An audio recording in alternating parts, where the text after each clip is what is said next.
नमस्ते बच्चों। Leap forward की ओर से मैं हूं आपकी होस्ट और दोस्त स्वरूपा और एक बार फिर से आप सभी का हमारे सैटरडे स्टोरी सेशन में तहे दिल से स्वागत है। मुझे पूरा यकीन है कि आपने पिछले हफ्ते का सेशन जरूर देखा होगा और आपको ये सेशन पसंद भी आया होगा। हर बार की तरह आज भी हम कुछ नया और प्रेरणादायक लेकर आए हैं। आज हम रिंकी के साथ किस विषय पर चर्चा करेंगे? आज की कहानी में हम एक ऐसे व्यक्ति के बारे में जानेंगे जिन्होंने प्रकृति से प्यार किया, उसकी रक्षा की और एक सुनसान जमीन को हरे भरे जंगल में बदल डाला। वो शख्सियत थे जादव पयेंग, जिन्हें हम भारत के वन मानव के नाम से भी जानते हैं। तो फिर देर किस बात की, चलिए शुरू करते हैं आज का हमारा ये सेशन। रिंकी, तुम तो आजकल बहुत ध्यान से इन पौधों की देखभाल कर रही हो। हाँ पापा, ये छोटे छोटे पौधे मुझे बहुत अच्छे लगते हैं। मुझे लगता है जैसे मैं इनसे बात कर सकती हूँ। ये तो बहुत अच्छी बात है। क्या तुम जानती हो, एक बार एक लड़के ने भी ऐसे ही पेड़ों से प्यार किया और फिर आगे चलकर अकेले ही ये पूरा जंगल तैयार कर लिया। अकेले पूरा जंगल? सच में पापा? पापा ये किसने किया? उनका नाम था जादव पायेंग। लोग उन्हें फॉरेस्ट मैन ऑफ इंडिया कहते हैं। चलो, जब बात निकली ही है तो आज मैं तुम्हें उनके बारे में बताता हूँ। Jadav's green dream, the forest man of India, यानी कि जादव पायेंग, भारत के वन मानव। Once upon a time, in a small village near Brahmaputra river in Assam, lived a young boy named Jadav Payeng. बहुत समय पहले आसाम में ब्रह्मपुत्रा नदी के पास एक छोटे से गांव में जादव पायेंग नाम का एक लड़का रहता था। He loved nature. He would play under trees, listen to birds chirping and watch animals roam freely. उसे प्रकृति से बहुत लगाव था। वो पेड़ों की छांव में खेलता, चिड़ियों की चहचहाट सुनता और जानवरों को खुले में घूमते हुए देखता। One day, Jadav saw something that made him very sad. और एक दिन उसने कुछ ऐसा देखा जिससे उसका दिल ही टूट गया। A flood had destroyed the land nearby, and many snakes had died in the heat. The land had no trees. It was dry and lifeless. पास के क्षेत्र में आई बाढ़ ने जमीन को नष्ट कर दिया था और बहुत सारे सांप गर्मी में मर गए थे। वहाँ पेड़ पौधे नहीं थे। जमीन सूखी और बेजान हो चुकी थी। Jadav asked elders, "Why didn't the animals survive?" Jadav ने बुजुर्गों से पूछा, जानवर क्यों नहीं जीवित रह पाए?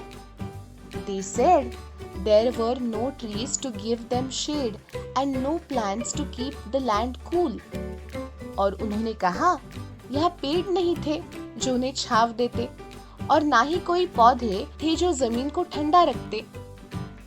Jadav was heartbroken, but he didn't just sit and cry. He made a big decision. He would plant trees. Jadav का दिल टूट गया, लेकिन उसने सिर्फ रोकर बैठने का फैसला नहीं किया।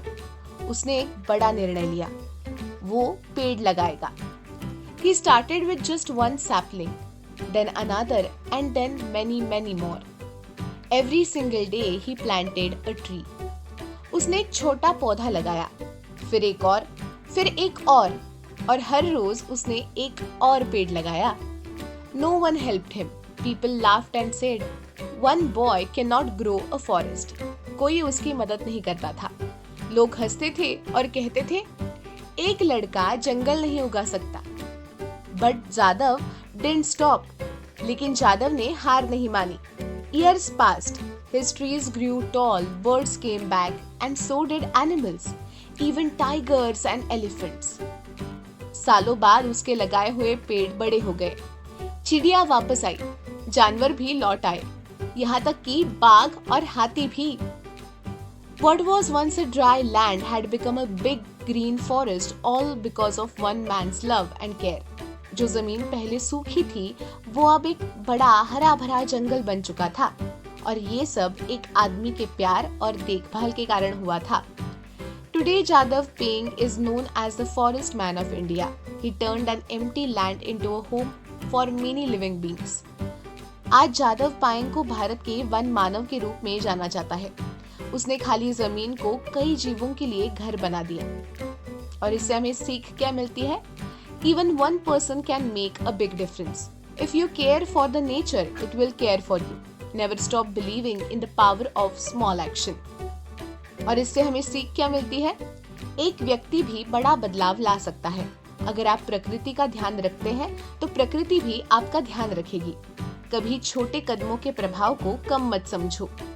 चलो जरा अब उन शब्दों के अर्थ जाने जो शायद सुनने में थोड़े कठिन लगे हो। पहला है विलेज। विलेज यानी कि गांव। अगला है नेचर। नेचर यानी कि प्रकृति। अगला है फ्लड यानी कि बाढ़।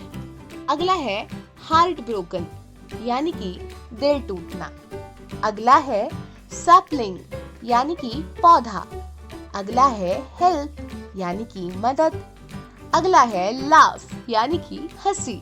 अगला है ग्रो यानी कि बढ़ना। और आखिरी है स्टॉप यानी कि रुकना। अब जब हमने इस कहानी को सुन ही लिया है तो चलिए एक छोटी सी एक्टिविटी भी करते हैं। एक्टिविटी का नाम है फिल इन द ब्लैंक्स। आपको कुछ वाक्य दिए जाएंगे, आपको इनमें से सही विकल्प चुनना है। So let's start. First, Jadav Payeng live near the dash river in Assam.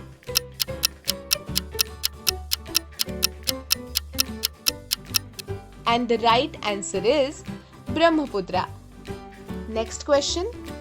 The land around him was dash and lifeless after the flood.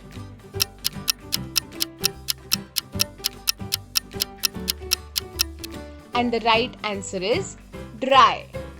Third is Jadav decided to dash trees to bring life back to the land.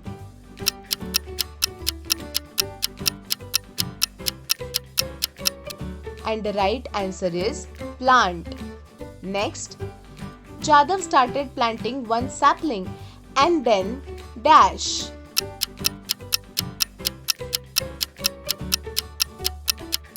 The right answer is many. And the last one, today Jadav Peng is also known as the Dash Man of India.